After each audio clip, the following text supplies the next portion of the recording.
James is going to be talking about this book, and I'm going to be eating mandarin oranges while he's eating that.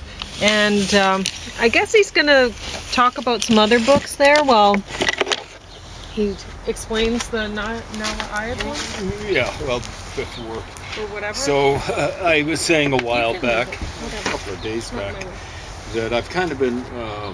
It's warm. Yeah, it's quite good. I'm all bundled up. I'm going to be sweating before everything's out, and that's before I get stressed out talking about these sorts of things. So the last little while, I've been talking a lot about commies, a lot. And this is commies and other fake left-wingers and stuff like that. Yeah. For me, a left-winger is someone who believes in democracy. If you don't believe in democracy, you're not a left-winger. You're a corporatist of one description or another. With one exception, there are people that go around calling themselves anarchists and stuff like that, and they're claiming they're left-wingers and they're all for the people. No, they're for themselves. Capitalists, the traditional capitalist is a... what did Marx call it? He got some things right, and a few. And one of the things he got right is... capitalism is economic anarchy. Capitalists, the traditional concept of a capitalist, where the person has the capitalist has no social responsibility. It's economic anarchy, and frankly, the ancient Assyrian tyranny, the ancient Akkadian tyranny was political anarchy. It's just what was Louis XIV? L'État c'est moi. The state's it is me. That's what you get from anarchy. It's just whoever's the biggest and pushiest boss. And I'm understating when I talk about pushiness. So here's this guy is more of a... I reviewed it. Most of these things I read. Some of these would be previews. So this guy, I think, is basically an anarchist. Michel Foucault. Like he had no sense of responsibility. He was getting involved in gangbangs in the Bay Area in... With the height of AIDS. Early 80s. Yeah.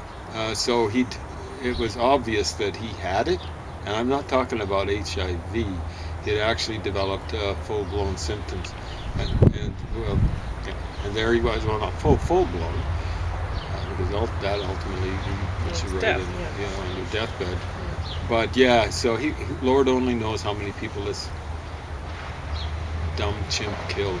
Michel Foucault, big hero to left-wingers. Might be the biggest hero of the people that respond in the 60s and stuff like that. Horrible brute of a person. And here's another one of their favorite folks. So some might not have been that thrilled about Freud, but in the 60s it tended to be a horrible swill mixture of Marxism and Freudianism. So this one I haven't finished. I just brought it out because it's a preview. So you'll talk about it later. I will talk about it later once I've started it. But I haven't gone through much. It's a slog because it's full of silliness, but that's the way it goes. I read a lot of stuff that's full of silliness. And while you're reading it in French. Yeah, exactly right. So that slows me down so much. Bit. It might take me twice as long. So, trois essays sur la théorie de la sexualité. 3 essays on the theory of sexuality. So I put that next to Foucault.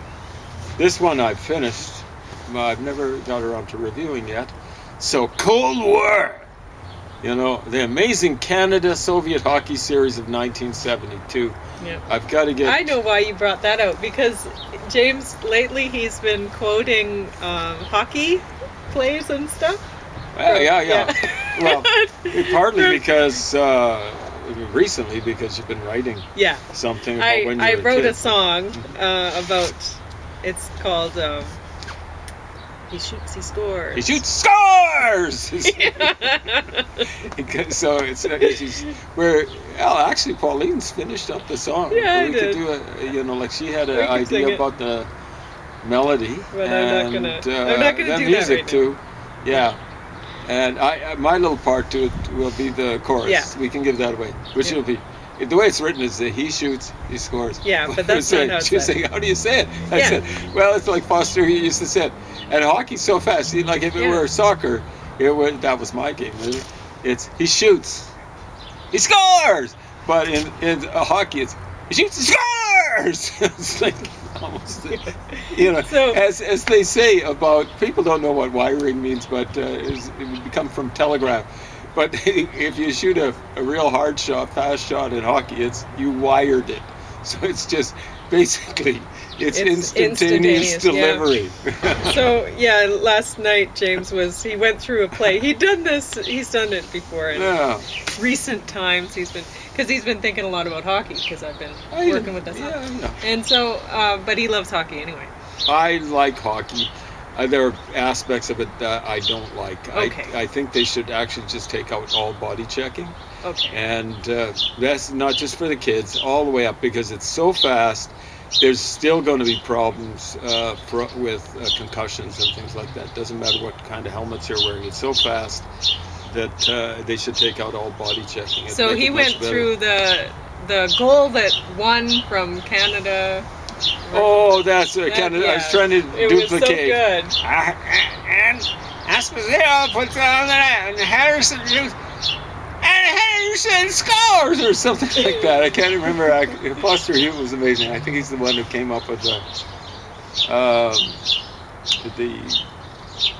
tag. He shoots, he scores, and stuff like that. So I've kind of forgotten it, but I was watching it. I was at university. Oh boy, it's warm. Back when that happened. It was incredible. But I haven't gone through this. I want to do it justice. Yeah, there's Henderson after he scored the goal right there. Ah. And a big, that looks like Yvon Cournoyer of the Montreal Canadiens. He was out there on the ice. He played an important part in the I think he'd just come on from or he was just finishing his previous shift. I don't think he was on Henderson. I don't think Esposito was on. Well, actually, I think it was Henderson who wasn't supposed to be in Esposito's line. Henderson played with Ron Ellis and Bobby Clark. But somewhere along the line, someone stayed on too long, stuff like that, And it worked out. yeah, I love the look on his Russian's face.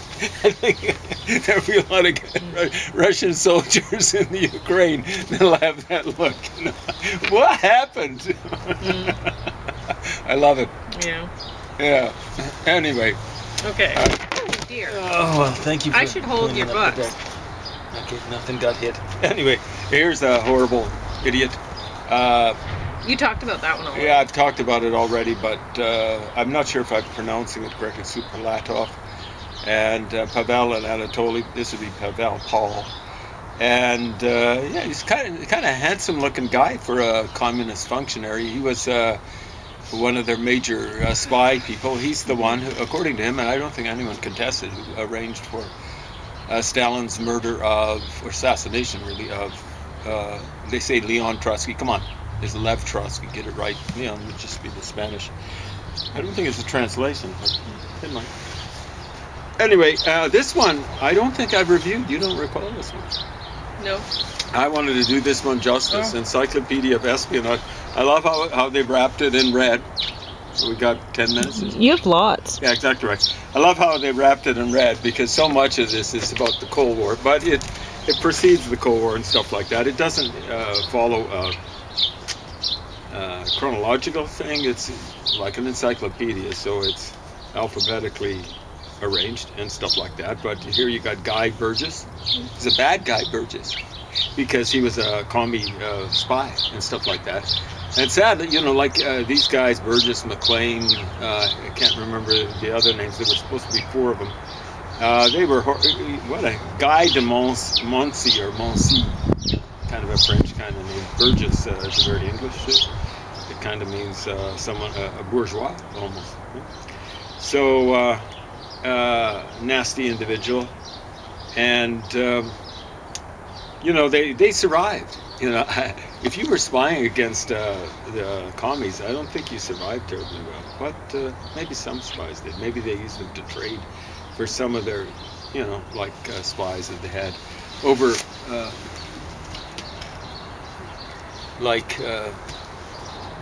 going against the democracies, like crawling around like worms through wood. This one I've done already. This is an awesome book. Karl Kautsky is a left-winger, a social democrat. He would have been a Marxist, you know. The Dictatorship of the Proletariat, I believe it was published in 1918, and 1919 is published. Pretty well right after the revolution and then the communist coup in late 1917. And he just says this ain't going to work out, you know. And it didn't work out. Yeah, it is warm. And this one, Class Struggles in France, 1848 and 1850, by Karl Marx, the guy who originated not socialism. It was some pretty silly socialism. Marx got this one right too. You know, like he called the socialists who preceded him utopian socialists. You know, they had some silly idea about utopia, and he thought he had scientific socialism. I think he styled it. His little Lehre, as Germans call it. And I was thinking German because this is another one written by Karl Marx and Friedrich Engels. Friedrich. Where people say Frederick. That's how they put it there. German ideology, so communist Lehre. And that's German for doctrine or something like that in this context. And it's probably cognate with learning in English. So, utopian socialists preceded him, and of course there were a lot of utopian socialists that were contemporary with him, and a lot of folks that he'd characterize after him, or Lenin would, as utopian socialists. But you know, the cool thing about the Marxists is they're dystopian socialists. You got to go through dystopia in order to get to the utopia. They're still utopians, but you go through a dystopia of a communist transition to socialism. Fun times! And here's something. This guy was kind of like a Christian, Nicholas Berdyaev, something like that. I'm not sure where the accent comes from. Berdyaev, probably. The Russian Revolution, and he's at least somewhat dismissatory, but you know, Christian criticism of communism is not going to be that much relevant. But, believe me, it's not hypocrisy. Christians are way better than communists, generally. There are exceptions. Lillian Hellman, I reviewed The Scoundrel Tab, but you know, like she was saying that you know, like dismissing the Gulag or the Purge of the 30s. Hey, that's real scoundrel time. The Purge in Russia by Stalin. Thousands of people dead. You know, scoundrel time for her is the McCarthy era, where the McCarthy people and stuff like that killed 2 Russian spies. Ooh, scoundrels. Yeah. Whereas Stalin, no mention. Yeah, she was dismissing back in the day that the idea that there were purges happening in the Soviet Union. The Brothers, I don't think I reviewed this one, right? I don't think so. Yeah. So this one, I used to think this is John Foster Dulles and Alan Dulles. So John Foster Dulles was the what do they call it? Secretary of State, the guy responsible for foreign affairs in the United States during most of the 50s. So the obvious pun is dullest. This one doesn't say that they took it out of the library. Weird. Yeah. It I looks as must though have it's bought not it. a discard. I must have bought it new. Well, no. It's from the library. Well, I must have bought it used, I'm saying. You see what I'm saying? Because Yeah. I can't see them selling it at a book sale without the... Oh, I see what you're saying. You must have bought it from the Salvation Army or something, and somebody had not returned their book Yeah, to exactly. the library. Yeah. Yeah. Because it's... I don't think I'd ever check a book like this out of the library. Yeah. So it's not... It didn't become part of my collection inadvertently. Yeah. And Or else they there's- just forgot to scribble it out. Yeah, that's a possibility too. And there's no way it would become part of my collection If you uh, had borrowed it. advertently. Yeah, exactly. Just All want to right. make that clear. That's not my nature. Anyway, Allen Dulles was the head of the CIA when Kennedy took over, and the Bay of Pigs was his brilliant idea. Now he'd done something earlier in the Eisenhower administration with Guatemala that was very similar. And what they'd done with Eisenhower is they'd manipulated him. They went in, they kind of manipulated a fake coup attempt. And they said to Eisenhower, well, you better pile the boys in to make sure it goes through, and Eisenhower did it. They tried the same trick with Kennedy, and Kennedy said, no way, I'm not risking the Third World War. And the Bay of Pigs failed. So really what they thought was they'd manipulate John F. Kennedy. You're hearing that, you faux gauchistes going on, Kennedy was a bad guy who's just out there to cause the Third World War, and it's lucky the Russians knuckled under with the Cuban Missile Crisis and stuff like that, because Kennedy was just like, he couldn't control himself, risky behavior and all that. Yeah, in the sack, risky behavior, but he was pretty darn careful when it came to political stuff. It was a centrist. That's really what bugs you guys. He actually got himself elected after two elections where they just were blown away by the Republicans. They moved towards the center. Hey, that's the whole idea in a democracy, which you faux gauchists down in your guts don't believe in. Yeah, you can't kid me, okay? So Dulles was the guy who was setting American foreign policy until he got sick. And I'm afraid he got sick right after Castro took over. Now, I used to think he was a bad guy, and I think he wasn't a nice guy. Like Allen Dulles was in many ways sharper than him. They were around in the 30s. And what John Foster Dulles was saying, Hitler, he's okay guy, we can control him. The real threat is Stalin and the commies. And Allen Dulles was saying, hey, we're going to have to take care of Hitler before the commies, before they take care of us. Sharper. But the thing is, when you look at the number of countries taken over by the communists, I support the Democrats, especially the ones in the 30s and 40s. They were fairly left-wing by comparison with the Democrats nowadays. But they did some major league moving. They got the economy working and kept it working. But they had trouble with communism. They just didn't know how to stop it, spreading to other countries. It went into many, many countries, more than a dozen countries in the beginning of what people call the Cold War. It was just an extension of the Cold War. The Cold War started in 1917. Okay, got that? The Americans didn't start it. The Soviets started it. They had something called Comintern.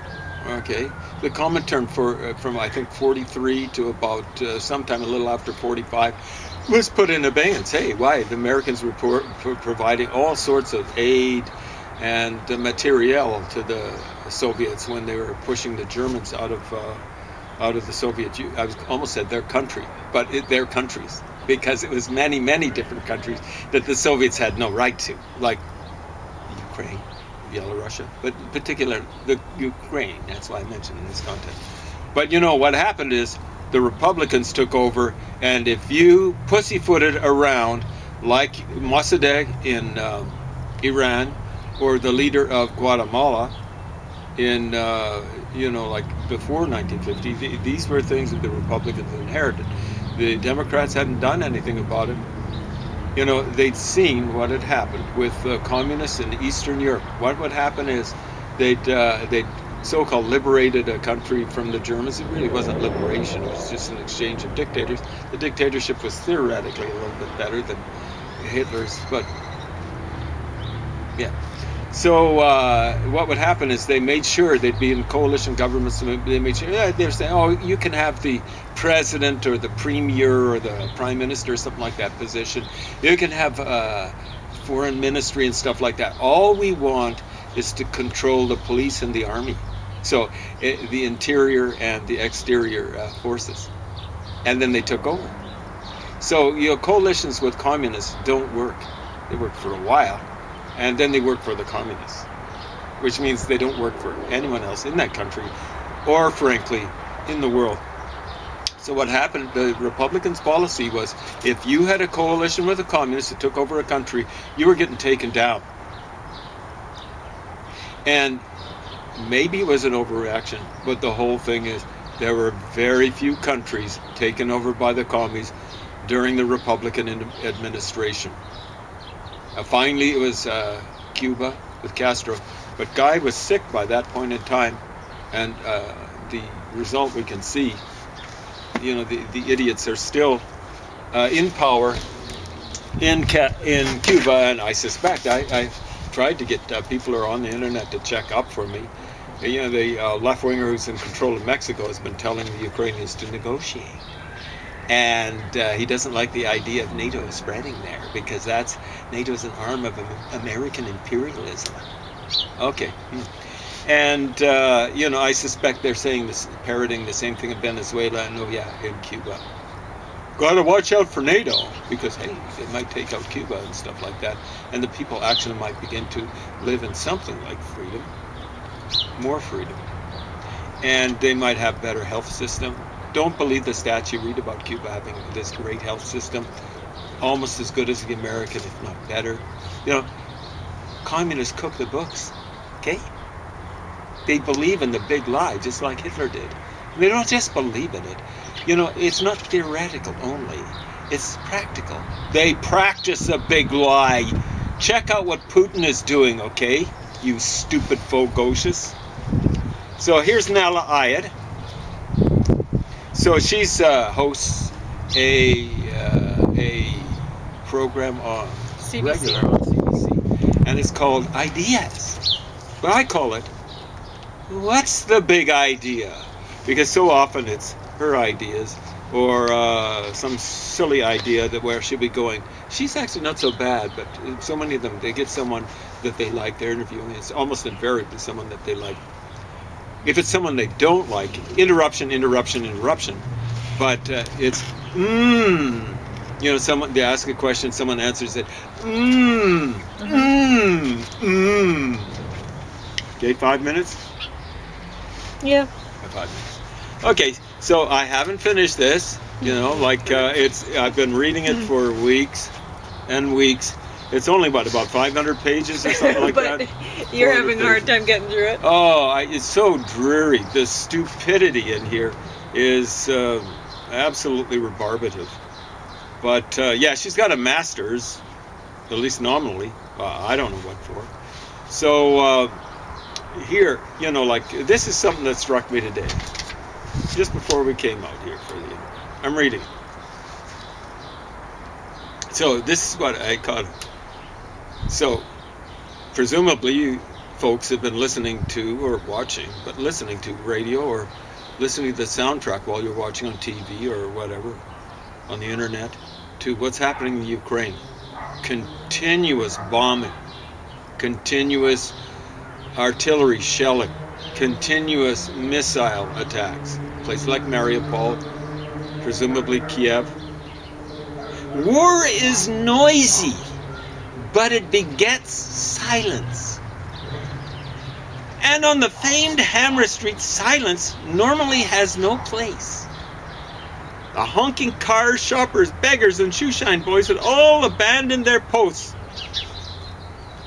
gone to where they're dancing shadows on the cobblestone street in the late afternoon. But the street sounds as though it's empty. It's not full of rubble. Well, that just struck me. It was amazing. I was just kind of drifting along through the stuff, and then I run across that, and I'm going, what kind of war is this? Jets had bombed the airport within the first few hours of the conflict. Yeah, that's what you usually do. You make sure there's no Air Force going against you. That's what you always do, okay? Ostensibly to prevent the bad guys, well, she wouldn't see them as bad guys necessarily, from spiriting the 2 soldiers it abducted out of the country. And in the process, making my return unnecessarily dangerous and complicated. Like when you attack a country that's attacked you, you take out the airports. So you can't be counterattacked. So unnecessarily, she's making a judgment about these folks who took out the airport. Virtually every bridge from the border in the south all the way to the capital was also bombed, and many major highways in the south were too. Highways, bridges, airports. That's what civilized people attack. They don't attack residential areas. They don't attack cultural sites the way the Russians are doing. Shoot at people when they're When waiting they're- in lineups for bread. Yeah, 10 or so. Yeah, they don't raid. Okay. Many major highways in the south were too, but few things about the war enraged the locals more than the airport's closure. So this is the thing that really gets them. The closure of the airport. Can you imagine Ukrainians going around saying, Boy, that's "Hey, what I'm we really don't upset about." give a flying flock about that historic theater getting taken over or getting totally wiped out in Mariupol. We don't get worried about schools getting taken out. We're not worried about hospitals getting Yeah, taken how many out." hospitals now? I think someone was saying 60. Got to be careful because That's huge. yeah, I don't know if it's quite that number, but at one is too many. You got that clear, you riskies? So you commies? People are saying they're not commies. They are Nazi commies. They have a commie organization with Nazi aims, nationalist aims. Get that straight. Putin is not, as someone was saying to me very recently, a capitalist. Just because he's rich doesn't make him a capitalist. There were rich people, nabobs, they were emperors, centuries before, millennia before capitalists. Sargon the Great, Naram Sin, they weren't capitalists, okay? You can be rich, and you're not a capitalist. Putin is not a capitalist. You got that straight? No, you don't. Anyway, yeah. So, except perhaps for a few things about war enraged the locals more than the airports closed, except perhaps for food shortages. Perhaps food shortages. Talk to the people in Mariupol about food shortages. It's total lack of food. Yeah. Okay, and civilian casualties. So it's casualties. It's not targeting civilians. And those two would eventually come. Yeah. Now, who is this? Who's conducting this war? They had 2 of their soldiers kidnapped, I believe, from their own territory. And so they went after them. It is, who was doing the bombing of the airport? Oh, how awful. Israeli jets. And they were trying to prevent Hezbollah from spiriting. That's the army of God. You folks who are going around saying, that's the party of God. Well, that's part of the party of God. It's really the army of God. Check out I believe it's Hans Wehr, a dictionary of modern written Arabic. And what you'll find, I believe, is 3 different entries. First is group for Hizb. Okay? Group. Second, it's party. Third, it's army. Now really, when we're looking at Hezbollah, it's all 3. So they have their arm, like the party arm, and then it is a group. And then it has the army arm. Okay? So get that straight when you're going around saying, it's the party of God. It can't be that bad. Yeah, it's the army of God too. Get that straight. And yeah, so